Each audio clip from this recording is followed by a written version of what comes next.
Οι υποχρεώσεις είναι κομμάτι της ζωής μας και προτεραιότητα. Όμως, μια απογευματινή βουτιά μπορεί να χαλαρώσει τον καθένα. Βουτάω σε ένα κομμάτι το οποίο επισκέπτομαι για πρώτη φορά. Οι συνθήκες επιφανείας και η ορατότητα είναι φανταστικές και έτσι μου δίνεται η δυνατότητα να παρατηρώ το βυθό με μεγάλη ευκολία. Σε μία από τις βουτιές αποφασίζω να κάτσω σε ένα απόστο το οποίο μου έχει κεντρήσει το ενδιαφέρον, έχει λίγο ψηλό και συνδυάζει βράχους και Ποσειδονία.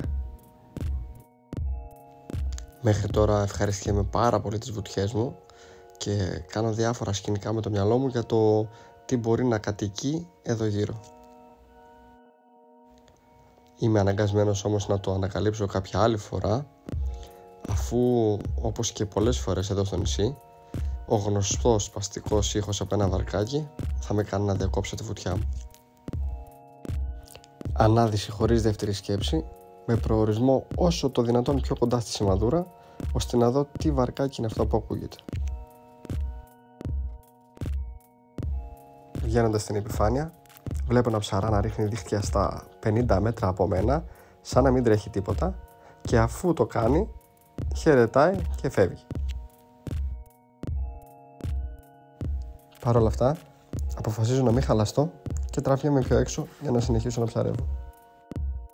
Οι βουτιές επαναλαμβάνονται η μία μετά την άλλη και σε μία από αυτές θα δω 3 συναγρίδες να έρχονται από δεξιά μου. Τα ψάρια είναι ήρεμα, όμως έρχονται χαμηλότερα από το δικό μου ύψος και κρατάνε αρκετά μακρινή απόσταση.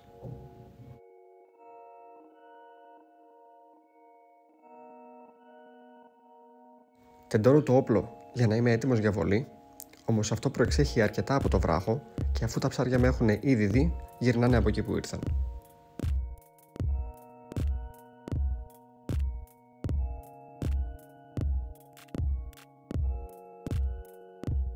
Παρ' όλα αυτά, μένω ήρεμος για να μην τις τρομάξω. Τραβιέμαι πιο πίσω για να κρυφτώ καλύτερα και αυτό με δικαιώνει. Η μία από αυτές ξαναγυρνάει και μάλιστα ψηλότερα, αφού πλέον ο μεγαλύτερος όγκος μου δεν φαίνεται. Βολή και η βέργα θα βρει κέντρο σπάζοντας τη σπονδυλική στήλη του ψαριού.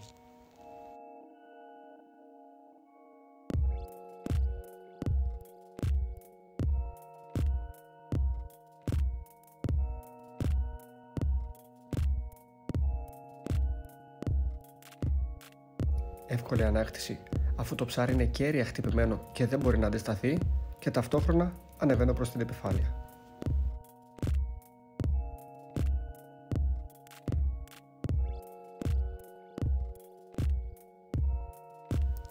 Το μαζεύω προς τα πάνω μου χωρίς ιδιαίτερο άγχος, αφού έχω δει ότι το ψάρι είναι πολύ καλά χτυπημένο και το θανατώνω κατευθείαν ώστε να μην τυραννιέται. Αφού το ψάρι έχει πεθάνει, βγάζω τη βέργα και κάνω ένα γρήγορο έλεγχο οπτικά. Αυτά τα ψάρια έχουν πολλούς φανατικούς οπαδούς, αφού εκτός από το κυνήγι τους που εξετάρει τους περισσότερους, έχουν απίστευτη γεύση και πανέμορφα χρώματα.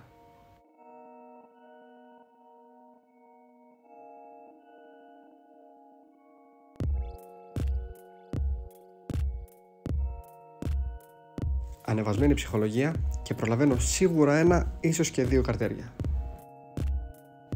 Νέα βουτιά, πιο δεξιά αυτή τη φορά, με σκοπό να βρω ένα πόστο που θα με κάνει να φέρω τα ψάρια ακόμα πιο κοντά. Και έτσι γίνεται. Με το που ακουμπάω στο βυθό, έρχονται 3 ψάρια κατά πάνω μου. Θα στρίψουν όμως μακριά, μιας και σίγουρα με είχαν δει ολόκληρο όταν κατέβαινα.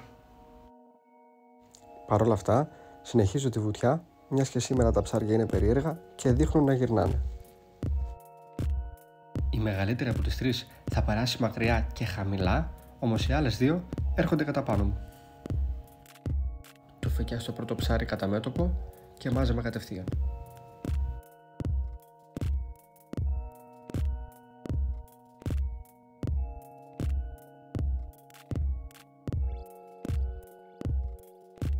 Είναι καλά χτυπημένο και αυτό και θα το μαζέψω με τον ίδιο ακριβώς τρόπο.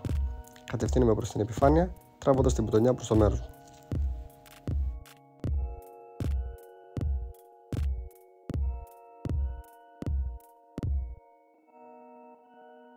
Η μέρα έκλεισε ιδανικά με 2 πολύ όμορφα ψάρια και δεν μένει παρά να ετοιμαστούν για το αυριανό τραπέζι.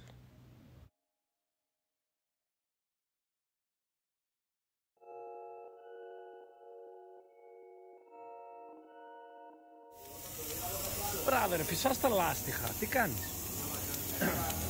Φυσάς τα λάστιχα. Το σωστό το λαϊκό τραπέζι είναι στιβαρό και μπορεί να σηκώσει πολύ μεγάλα ψάρια. Πάμε και.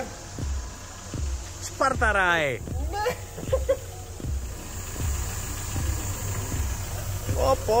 Πω. Γιατί το βάζω? Πολύ όμως στολή. Ξέρω πολύ.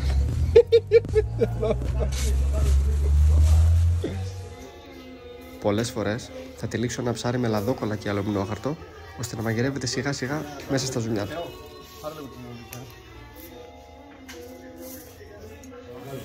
Η αποκάλυψη. Το πιαμε το 3. Κύριε, εδώ είναι. Βγάλε και τα νάιλα. Καινούριο το ψάρι, με τα νάιλα είναι ακόμα. Συναγρής. Τέλειο. Γυλιάστε για μένα. Για τα ζουμιά να μην φύγουνε. Θα τα ανοίξουμε. Για να ψηθούν μέσα. Αυτό είναι τελική, τόλις. Εδώ μπαϊτόλις. Διάφορες σαλάτες και συνοδευτικά θα ολοκληρώσουν το τραπέζι και είμαστε έτοιμοι για πόλεμο. Εντάξει, ας το βλέπουμε. Μπορούμε να το βλέπουμε 10 λεπτά. Έλα παιδιά, πάρτε χαρτοπετσέτα για τα σάλια. Καλές θάλασσες φιλαράκια.